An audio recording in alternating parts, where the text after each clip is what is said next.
You've got ideas, you've got ambition, you've got no time, or so you think.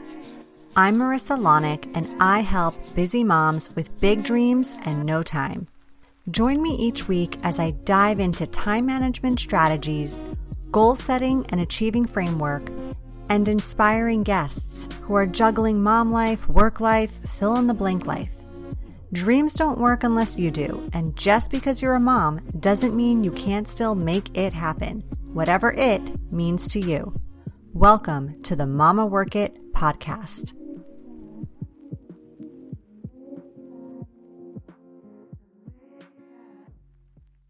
Hey mamas, welcome back to another amazing episode of the Mama Work It podcast. So glad you're here. If you are new to the show, my name is Marissa Lonick and I am the founder of Mama Work It, where we support women in the juggle of mom life, work life, wife life, fill in the blank life. Today we have such a special guest. Her name is Garrett Wood Kusmierz. She is a mom, an entrepreneur, an author, and a fitness enthusiast. She is the founder of kozekoze, which is an innovative perinatal products company focused on reducing mess and stress for moms, amen, so they can better bond with baby. She is also a mom to a 3.5-year-old little boy, and she is currently on an IVF journey. I cannot wait to dive into today's topic, which is all about the juggle of birthing business and babies simultaneously, as Garrett tells us more about her story and how she has made this work in her life. So Garrett, thank you so much for being here. Thank you. I feel like I know you so well since we've recorded twice together now, and it's exciting to be with you here today. Yes, I know. Likewise, I can't wait to dive in and hear more about your story and all the incredible things you're doing. So let's start there. Tell us about your journey as a mom, as a business owner. I know you've been an entrepreneur for a long time, but kozekoze was really in conjunction kind of with motherhood for you. So tell me more. Yeah, it's almost as if I have twins like you. I had the idea for kozekoze one of the first nights home from the hospital. I was someone who always wanted to have kids.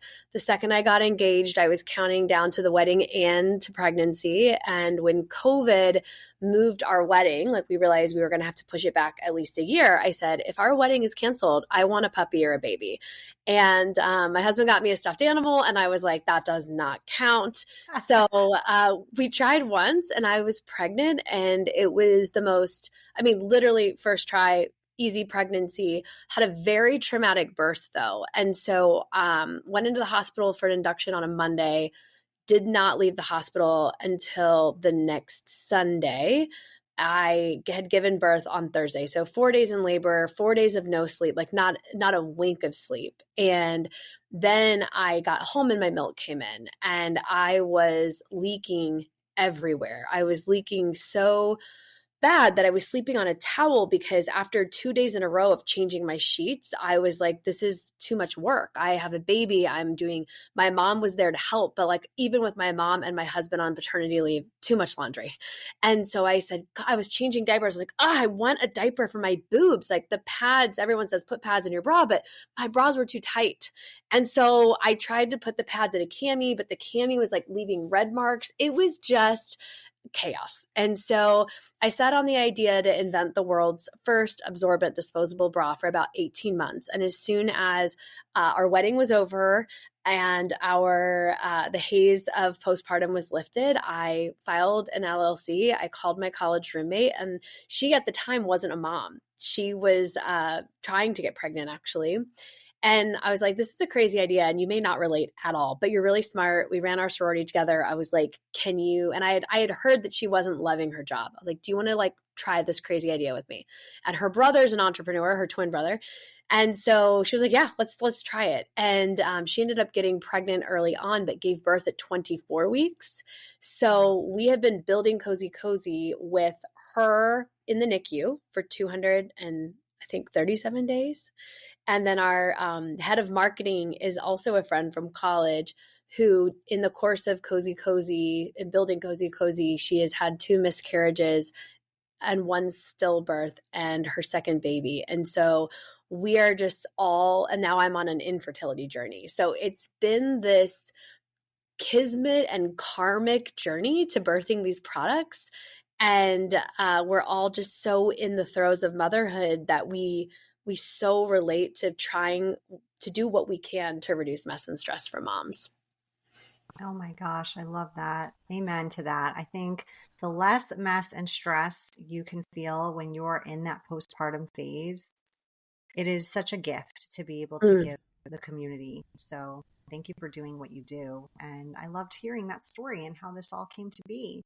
So you started this really postpartum, you said, with your son, but also like post honeymoon, right? From your wedding.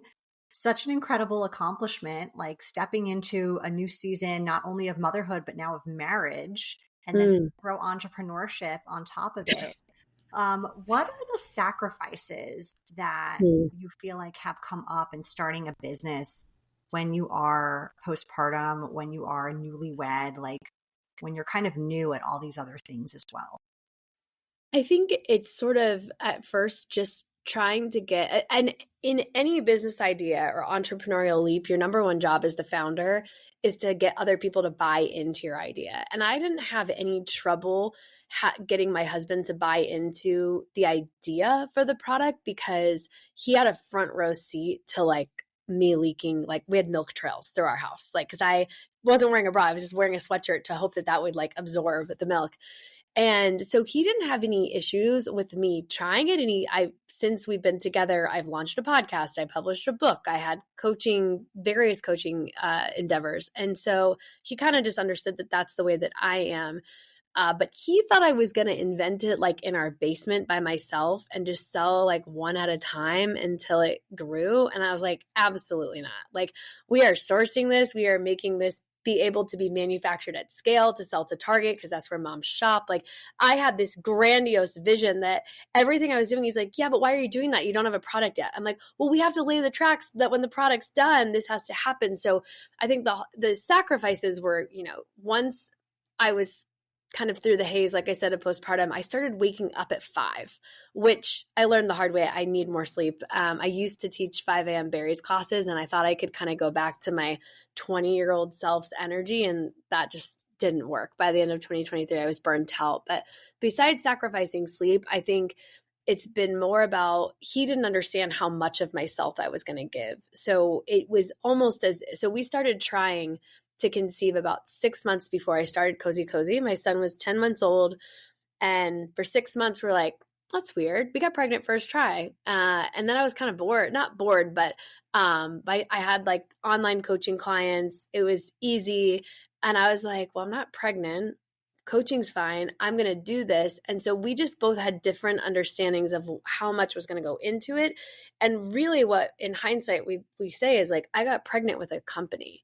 And then I grew that company for 9 months, and then I birthed my first product. And so it's been this sort of sacrifice of my husband being the cook, the chef, the bedtime guy, the morning like 8 to 9:30 after his work, or 7 to 9:30 after his workout, he watches my son. So I do this like 5 to 9 a.m. work, and then like 5 p.m. to 7 p.m. work at night too. So a lot of just time blocking that I don't think my husband was prepared for. Yeah. Yeah. I mean, it's a shift anyway, just from regular life when you become a parent, because all of a sudden it's like this very demanding person to take care of 24/7. Right. And so it's a total shift there. And then there's a business being birthed on top of it, which that's another big time, requires a lot of your energy. Even when you're not like officially working on it, you're thinking about it. And so your mind isn't necessarily present. So it's not even a shift in that logistical schedule, which you guys definitely got that down pat, but it's like a shift in understanding and empathy and like emotion of just really being okay with the fact that like every free moment, let's say that Garrett has, isn't necessarily going to be dedicated to the relationship. Yeah, I think that was a hard one for both of us because it's sort of like we could feel the snowball moving, and it wasn't like we wanted to stop it or that we needed to stop it. It was more like, oh, we both want to spend time together and we're both realizing that I'm either too tired or he's too tired, or I have this to do, or he helped me while I did this and now he has to do that. And I would definitely say that the sacrifice was for sure our time together, but I am happy to report, but by the end of 2024, after 2 years of business, we are very close and I feel really good about where we are. I'm like just in time to hopefully get pregnant again. Yes, definitely. So you kind of alluded to this a little bit of kind of what your routine looks like. So you have this like early morning work sesh and kind of late evening work sesh. So you get to be more of like a traditional stay-at-home mom during like the daytime hours, and your husband's doing more of like a traditional work schedule during that time. And that's sort of how you guys balance it. What am I missing anything? Yeah. So when my son was born, I would say like around 12 weeks, we hired someone for just 1 day a week. And that was huge for 4 hours because I could see my coaching clients like after hours or in that 4-hour block. So that was very manageable. And then we had someone until this year with pre-K, we've always had a nanny for like 2 solid days, but those were like 9 to 3. And as all of the moms listening know, those 2 days also weren't just me working. It was dentist, doctor, fertility, blood work with, this other specialist. So hard to say it was just working, but about 2 days of a nanny, about 30 days of being a stay-at-home mom. And it's been the hardest thing I've ever done because I felt guilty when I wasn't with my son and guilty when I wasn't working because of the risk that building this company has become with like financially and having investors. But my lifelong vision was to be a stay-at-home mom. And so I'm like, of course, like I'm getting to be at soccer practice. I'm getting to go out to coffee with the moms after soccer practice. Like when I look back on 2023 and 2024, some of my most fond memories were not the trade shows I went to. They were being with the moms after soccer. And I'm so lucky that I've been able to build that hybrid life. But a lot of it is thanks to my husband and thanks to market hours because he does finance. And so he pretty much logs in like just before 9 and he's done at 4:30. And it's very, very helpful and he also loves to wake up at like 4:45 and work out at 5. So he's done with his workout in his shower by 7 latest. And then he's free till 9. So it's very helpful. Yeah. Yeah. So you said something that like you've always wanted to be a stay-at-home mom and like you really appreciate the fact that you have that flexibility to go and do the coffees, let's say after soccer. Because I haven't really heard you say much about things you're able to do for you. And it sounds like your schedule is super packed and super busy, but like, are those the things you feel that are for you? Because self-care looks different to everyone, right? Like for an extrovert out there, going to have a coffee date with other people is like a total energy filler, right? But for an introvert, they might want like just some peace and quiet during nap time to like read a book or recharge or whatever. So tell us more about how you're able to also balance that, because you said those first 2 years of building the business were really challenging, but now you're kind of on this more, I don't know, quote unquote, like balanced schedule, right? Yeah, I think so. Fitness is a huge thing for me. I taught group fitness for 10 years. I was a personal trainer and bodybuilder. And so getting a workout in, even if it's just stretching or mobility, is huge. And so when my husband gets up at 5, for 2023, I was always up with him. This year and 2024, I was up closer to like 6. But the rule is, and I don't know how I got this good end of the bargain, but if our son wakes up early, which a lot of toddlers wake up early for whatever reason, my husband comes inside. I am not on the clock. Like this is all you until 9. So I would work from either 5 or 6 until my husband was done. And then I would either keep working or go work out. So getting at least 30 minutes from that 5 a.m. or 6 a.m. to 9 a.m. window, at least 30 minutes of movement is huge.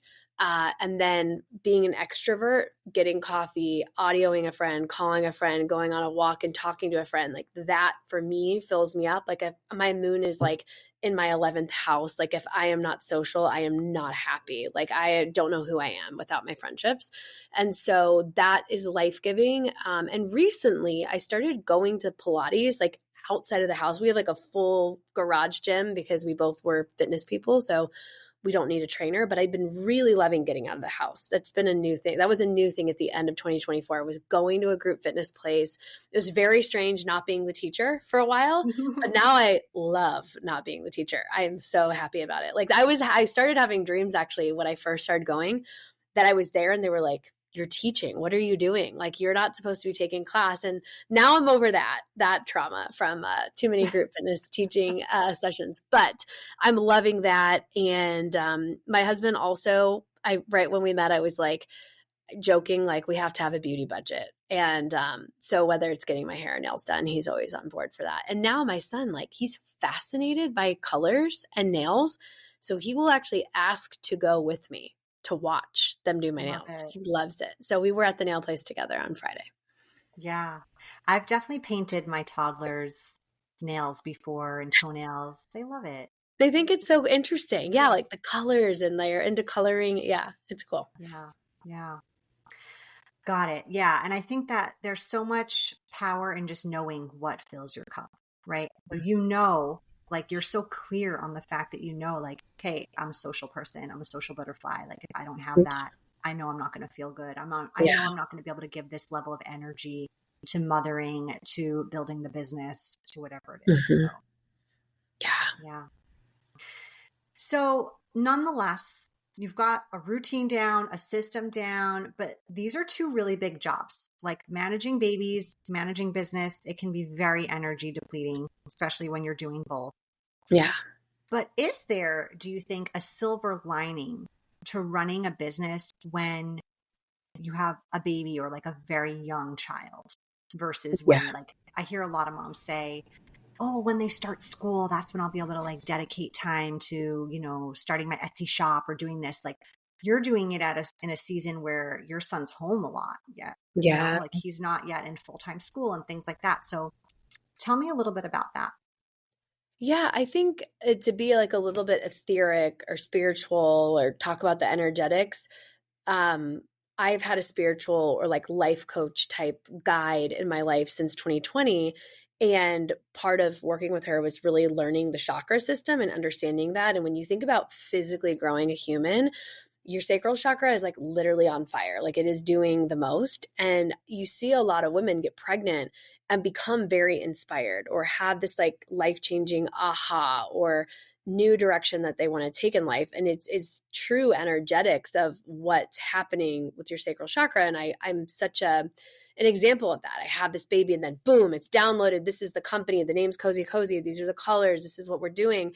And I couldn't not listen to that. And so when you think about what's happening with your body and what's changing, and when you have that true inspiration, I think it's the right time, whether it's just for 30 minutes at a nap time or it's for 2 hours when they're at preschool, to throw spaghetti at the wall, because that's when you're feeling the truth of the inspiration and the shift and the change. And it may not last more than 6 months, but I think trying it and keeping your brain and your mind fed, if that's something you were used to, if you were working 40 hours a week and then you're supposed to go to nothing, I mean, that's a massive shift. And so I think it's important to, whether or not you turn it into a business, leave space for yourself to listen to your own creative inspirations. And I think that not to your question about whether it's before school or once they're in school, but comparing myself to how I was in my 20s, I would obsess about so many things and waste time and energy doing way too much. And I think kids put a lot of things in perspective, and toddlers especially, babies especially, bring you to presence. Like they need you now and they need your attention.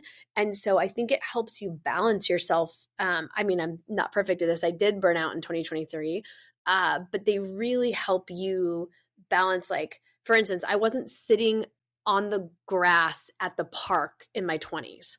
I was hunched over my laptop all day and then taking a berries class or teaching a berries class. Whereas like I'll be here and then I'll work a half day and then I'll go to the park for 2 hours and be outside in nature, pulled into presence because he's screaming that he needs my help, kind of a thing. So I think that when they're little, they're like your little business spirit guide to keep you grounded and present. That's the best thing I've heard in a long time. This Oh, little business spirit guide.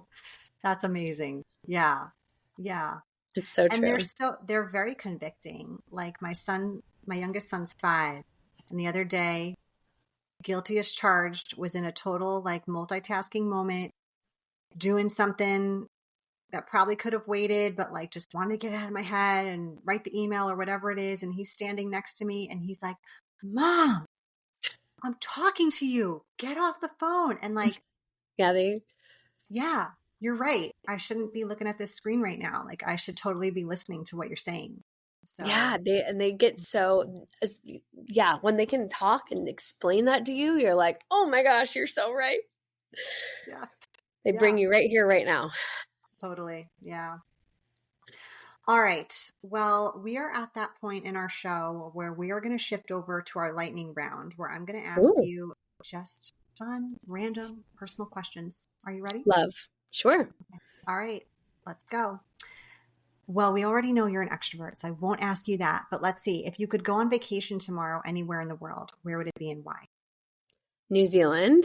I love New Zealand. My dad's a dual resident, and we've gone the last 2 years in February when it's sort of their like July into August part of their summer. And it's just gorgeous. And you also feel this is in Wanaka, specifically on the South Island.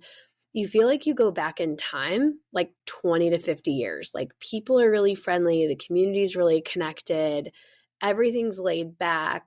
It's just sort of like a little dreamland, but it also looks like you landed on another planet. And maybe that's because it takes you like 36 hours to get there, but from Boston. But I love it so much. Yes, I have followed, I think, your last New Zealand trip, and it looked spectacular So and like worth just it. the hikes and the beauty. So that's on my list too, for I want to be a salesperson for New Zealand. sure. The That'll coolest. be your next business. Yes, truly. All right. What if you could only eat one food for the rest of your life? What would it be? Calories don't count. Mhm. I would have said perfect bars for the last 3 years, but I get addicted personality. I eat the same thing all the time. And I was like obsessed with perfect bars. And I woke up like a month ago and I was like, oh, I don't like them anymore. But they were just so filling and so quick and great. Coffee, I have to eat that for the rest of my life because I'm a coffee addict. So I can't skip that. But food wise, maybe macaroni or pizza. I really am intrigued by the perfect bar now. Like, I don't think I've Yeah. ever seen one of You these. haven't?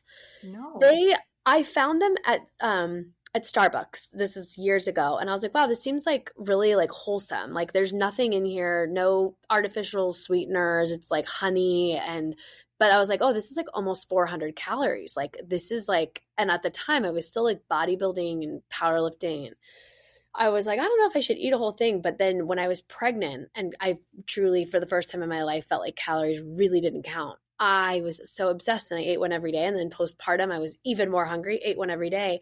And it was like almost like my body needed that to kind of replenish my nutrients even after postpartum. And it's like I woke up a month ago and I was like, oh, I don't like them anymore. Not that I don't like the taste, but I was just like, I don't need it. But they were like my calorie filler for 3 years. Mm. Well, I bet if you eat anything every day for like 2 years straight, Yeah. you might need a break. Yeah. Yeah. I'm But they like, still for have to be me, perfect. yeah, I'm usually about a 2 to 3 year person. So I hit my Okay. fill for sure. Yeah. Yeah. All right. What if you could have any superpower? What would it be? I like telepathy and I actually kind of believe in telepathy. So I've had many instances in my life where I will either have a dream or a thought about specifically too about babies being born. Like I woke up last fall at like 11 and I was like, oh, Sarah just had her baby. And the next morning I was like, hey, I had a dream that you had your baby last night. If you did, congratulations. And she's like, yeah, she was born at 11:04 last night. And I was like, yes. So I can always tell when people are pregnant, like even friends I haven't talked to in like several months, I'll be like, I bet Hattie is pregnant right now. And then like I'll see the Instagram up. Like I just know those things. And so sometimes I'll test it and I'll be like in a meditative state and I'll like send a message to a friend and like then they'll text me the next day. So I think telepathy is cool. I believe that we're getting there as a species and some people have already been there, but I think that's one thing that I would love to just know that I could do. Sounds like you definitely have it. I'm working on it. To some degree, right? More Practice. practice. Yeah, it'll get there. Master status. All right. All right. Last question. Do you have a guilty pleasure TV show? I mean, the guiltiest one that I like, not embarrassed, but I do love is Real Housewives of Beverly Hills. And I'm also right now in the middle of watching Lost start to finish. That's been an interesting one. And I'm a big Outlander fan, but I'm very specific on reality TV, and Real Housewives of Beverly Hills is probably my longest standing reality TV show. And I saw Kyle Richards in Aspen 2 summers ago. And she was looking at my husband like he was someone. I don't know what it is about his presence, but like he gets mistaken for like random people all the time, and he's nobody. And I watched her like look at him, and then I'm looking at her like, because when you see a celebrity, you first feel like you know them, but you don't. And so I'm like, oh my God, that's Kyle Richards. And I'm watching her push her bike and just like look at my husband like she knows him. And anyway, it was funny. But Did you say hi? I didn't, because I was too afraid. I was too nervous that but then I saw her in that exact bike with the same outfit on in her husband's show about the agency or buying Beverly Hills. Like she was shooting that day, and I was like, oh my God, I totally saw her that day. But yeah, that's my guilty pleasure. Yeah, not a bad one. No. Not at all. All right. Well, where can people find you, learn more about kozekoze and all its amazing products? Yeah, so kozekoze.com, spelled with a K, Koze, Koze, is where you can find kind of like our longer form story and our podcast and our blog featuring you a couple times. And TikTok, we are growing, which is really exciting. A lot of it has been based on like fertility stuff, because TikTok is a wealth of knowledge for all things fertility. I'm loving that side of it. Our podcast is also called the kozekoze Podcast. And for moms who need nipple balm or our absorbent disposable bra, like now, they can find it on Amazon and get it same day Prime, which I think is really important. Like when your nipples are raw and bleeding, you're like, I'm not waiting 3 to 5 days for this to ship. So that's exciting. Need that stat for sure. That's amazing. Yes. Well, thank you for sharing all this incredible info, inspiring moms out there, and for doing what you do. Thank you for having me. I love talking with you. You've been listening to the Mama Work It podcast. I hope you've enjoyed this episode and would love if you could take a quick minute to leave me a review on whichever platform you're listening from, and maybe even send a note to a fellow mama friend recommending it. Reviews and recs help this podcast grow and reach more like-minded, awesome moms. And if you haven't subscribed yet, don't forget to click that button so we can stay in touch, girl. By the way, if you haven't checked out the Mama Work It website, please do. There are lots of free resources and great articles there that can help you with the juggle of work life, mom life, wife life, fill in the blank life. So head on over. Thanks again for being part of the tribe. I'll see you soon, but in the meantime, keep on working it, mama.